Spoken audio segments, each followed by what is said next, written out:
Тегіне көресіз.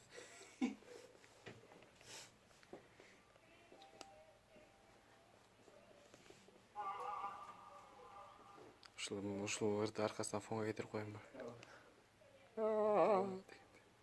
Так, баштады ағай. Ассаламу алейкум, урматтуу көрөрмандар, урматтуу угармандар. Кереметтүү Куранда түшкөн аят бар. Ал аятта мындай дейт маанисинде: Оку жараткан эгиңдин аты менен оку дейт. Демек биздин жаратуучубуз, биздин Кудай Таала китеп окугула, китепти сүйгүлө, китеп менен дос болгула деп буйруп атат. Андыктан келечегибизди кең кылабыз, башка өлкөлөр менен тең болобуз десек, анда китепти сүйөлү.